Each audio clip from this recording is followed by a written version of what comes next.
Honnêtement, je ne sais même plus ce qui se passe.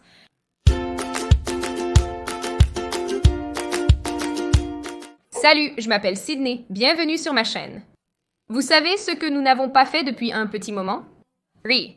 Aux gauchistes fous, ce qui est, croyez-le ou non, une de mes choses préférées à faire. Nous avons une longue histoire de cela ici.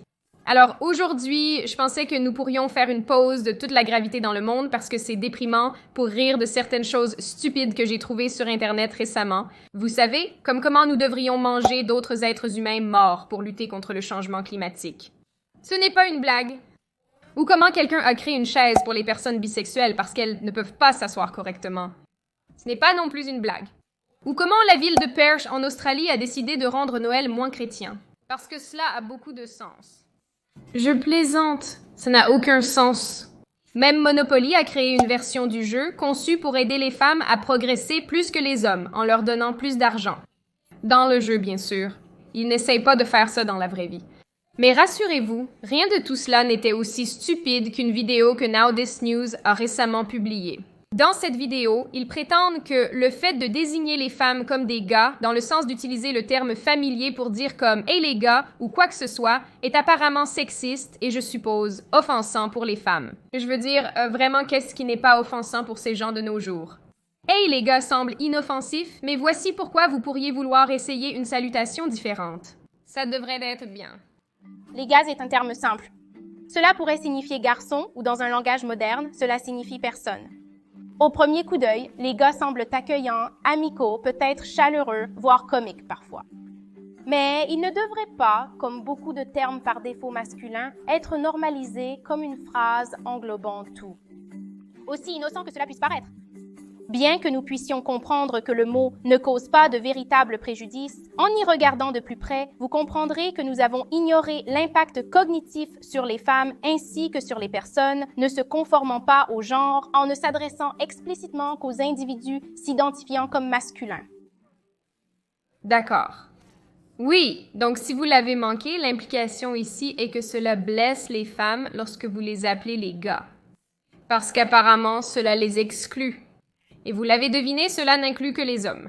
Même si le terme est littéralement défini dans le dictionnaire pour signifier personne, utilisé au pluriel pour désigner les membres d'un groupe indépendamment du sexe. Prenez un verre d'eau, là. Karen, tout va bien se passer. Depuis des décennies, nous avons établi une norme qui consiste à ne s'adresser qu'aux hommes dans la pièce. Bien sûr, nous prétendons que c'est colloquial, mais avec notre connaissance élevée et notre perspective inclusive, cela semble simplement paresseux, inconsidéré et une petite partie de ce qui renforce la hiérarchie des genres aujourd'hui. Je me demande si c'est la même hiérarchie des genres qui donne aux femmes des peines de prison plus courtes. Comment peut-on se sentir habilité à parler ou à s'affirmer lorsque, dès la salutation, on est mal genré ou même ignoré dans le langage? Peut-on être surpris que pendant des décennies, les femmes se sentaient souvent mal à l'aise d'affirmer leur voix lorsque nous ne prenions même pas le temps de les reconnaître correctement? De toute évidence, je suis une femme, du moins je suis assez sûre, et je ne comprends tout simplement pas la mentalité des femmes qui sont si fragiles qu'elles estiment que vous devez reconnaître leur genre à chaque occasion, comme lors de chaque interaction que vous avez avec elles, toujours. Karen, chérie, parmi toutes les choses qui m'intéressent, tes attributs féminins n'en font pas partie. Donc, juste pour décomposer la logique ici pendant une seconde, parce que les gars a historiquement fait référence aux hommes, maintenant cela ne peut pas être appliqué aux femmes.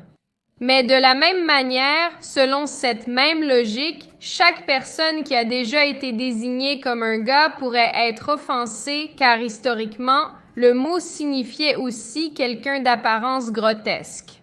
Ce n'est pas une blague. Sincèrement, il est absurde d'ignorer la signification actuelle d'un mot en raison de ses origines historiques différentes. Arrête ça. Ces tendances linguistiques ont été développées et renforcées à des époques où les femmes étaient à peine censées être vues et certainement pas entendues. Maintenant, Karen. Et je ne veux pas éclater ta bulle ou quoi que ce soit, mais j'ai un peu étudié la question. Et apparemment, au début des années 30, les Américains commençaient tout juste à utiliser le terme « guys » pour désigner à la fois les hommes et les femmes. Quand vous regardez ensuite la fréquence d'utilisation du mot à la télévision et dans les médias, vous constatez qu'il n'a vraiment pas été popularisé avant les années 1970 et au-delà. Donc vraiment, si vous y réfléchissez logiquement, ce que je sais n'est pas une force féministe, nous avons vraiment commencé à utiliser le terme pour désigner tout le monde, y compris les femmes, bien après le suffrage des femmes. Je veux dire, si vous regardez le bon côté de la vie comme j'aime le faire, vous pourriez même dire que la raison pour laquelle le mot est devenu si populaire est parce que les femmes étaient incluses dans les discussions sociétales ou quoi que ce soit. Le point est que les femmes étaient entendues. En fait, nous vous entendons toujours. Mon Dieu, est-ce que nous vous entendons? Mais quand vous arrêtez de valoriser la personnalité et la visibilité des individus, vous facilitez leur déshumanisation à grande échelle, minimisant ça, leur droit au respect et à l'égalité. Je ne suis pas offensée en soi si quelqu'un me met dans le même sac que les gars. Je suis certaine qu'il n'y a aucune mauvaise intention. En réalité, si toi et tes amis souhaitez vous parler librement, n'hésitez pas. Je veux juste que tu saches que tu es à un tout petit pas de faire un effort plus conscient pour démanteler le patriarcat. Qui aurait pensé que ne pas dire les gars est en fait une lutte contre le patriarcat? Tu ne me crois pas? Essaye d'entrer dans une pièce pleine d'hommes hétérosexuels cisgenres et annonce triomphalement « Hey les filles, d'accord les filles, merci sœur. Je suis sûre qu'en 10 minutes, si ce n'est en quelques secondes, au moins une personne te corrigera. » Nous devrions tous être aussi protecteurs de notre identité de genre qu'un homme hétérosexuel cisgenre. Oh mon Dieu, c'est comme s'ils n'essayaient même pas. Personne ne désigne collectivement les femmes et les hommes par aucun de ces termes.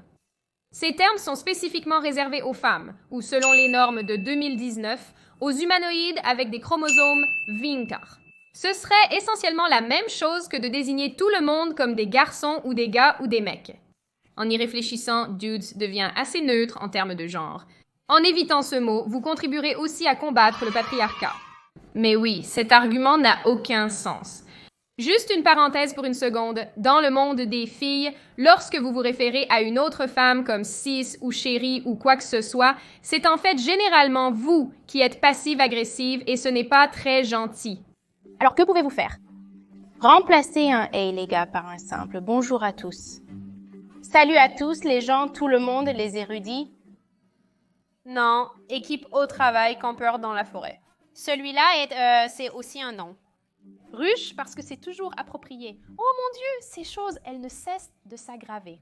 Vous pouvez dire que tout cela est ridicule ou trop politiquement correct, mais il y a toujours des implications sociétales plus larges du langage, de la façon dont nous l'utilisons et l'armement. Admettez-le, les choses que nous faisons et disons comptent. Donc, si vous ne faites rien d'autre, répétez après moi « Je suis » puissante. Mon Dieu, c'était très pénible à regarder. Je suppose que l'idée de cette vidéo est que nous appeler les gars nous marginalise d'une certaine manière. Fait amusant, ce n'est pas le cas. À vrai dire, je doute sincèrement que cela soit même une pensée pour une femme forte et respectueuse d'elle-même. Et je veux dire, soyons honnêtes, ici, l'Internet n'oublie jamais. Dans une vidéo, une fille aurait exploité des hommes dans un tweet. Donc, il y a ça. Quand j'ai un peu plus creusé, pour la première fois, j'ai été surprise de constater que ce n'est qu'une fraction des femmes qui sont réellement offensées par le terme « les gars ». 3 devinettes sur qui elles sont. Mais quelque chose qui m'a surpris, c'est que, apparemment, la salutation « Hey les dames » est sexiste. Cependant, mesdames, cela ouvre une nouvelle boîte de Pandore. Carolyn Howard, rédactrice adjointe en ligne de Forbes Woman, qui est elle-même coupable de vous les gars, même dans notre bureau entièrement féminin, a remarqué que certaines femmes trouvent « Hey les dames » tout aussi sexiste. Honnêtement, j'ai trouvé ce sentiment partout sur Internet, sur un tas de différents forums et choses, et je ne sais vraiment pas quoi en penser. Je ne comprends tout simplement pas. Nous sommes des dames. De plus, apparemment, désigner spécifiquement les femmes comme des filles est également énormément problématique et offensant. En dehors des groupes d'amis, appeler un groupe de femmes « filles » pourrait être pris comme condescendant ou pire. Ida, j'aimerais acheter un billet pour quitter cette planète, s'il te plaît. Maintenant, parce qu'apparemment, gérer les relations avec les autres êtres humains à notre époque est simplement rempli de dangers, je suis là pour aider. Au cas où vous vous sentiriez effectivement offensé par ces mots et souhaiteriez utiliser d'autres mots pour éviter d'offenser les autres, Voici une liste concise d'alternatives à essayer. Je veux dire, j'ai trouvé une liste assez complète de termes neutres en termes de genre que vous pourriez utiliser, mais elle incluait des choses comme yins et cohorte. Mais voici plutôt mes suggestions. Dans le cas où vous devriez poser votre smartphone et interagir réellement avec un autre groupe de personnes, essayez de les appeler des formes de vie consciente ou des êtres. Et si ceux-ci sont toujours trop offensants, vous pouvez également essayer des entités et des unités conceptuelles. Et si ceux-ci sont toujours trop offensants, vous êtes toujours en sécurité avec le terme destinataire. Et vous savez, à défaut, BERS est largement acceptable. Blagues à part, je déteste vraiment toute forme de contrôle du langage. C'est totalement inutile et cela n'aide même pas les personnes qu'il est censé représenter. Comme dans ce cas, les femmes et les formes de vie non masculines. Des vidéos comme celle-ci, aussi stupides soient-elles, promeuvent l'idée que tout, y compris des mots innocents, doit être examiné, décomposé et critiqué de manière agressive parce qu'ils ne représentent ou ne reflètent pas toutes les nuances de la correction politique. Ce qui empire essentiellement chaque jour, comme nous le savons tous trop bien. Personnellement, je déteste ce genre de vidéos car elles nous font, nous les femmes, apparaître comme des victimes et comme si nous étions beaucoup trop faibles pour faire face à des choses qui pourraient offenser nos sensibilités féminines fragiles. Et au final, dire les gars est parfaitement acceptable. Et vous, les campeurs érudites de la Bayhive, avez mon sceau d'approbation. Alors, qu'en pensez-vous tous? Cette vidéo est-elle réellement insensée ou y a-t-il une part de vérité dans l'affirmation selon laquelle l'utilisation de termes orientés vers les hommes finit par nuire aux femmes? Si vous avez aimé, abonnez-vous et mettez un pouce en l'air. Si vous souhaitez laisser un commentaire, n'hésitez pas à le faire, mais faites-le avec respect. Je vous verrai la prochaine fois.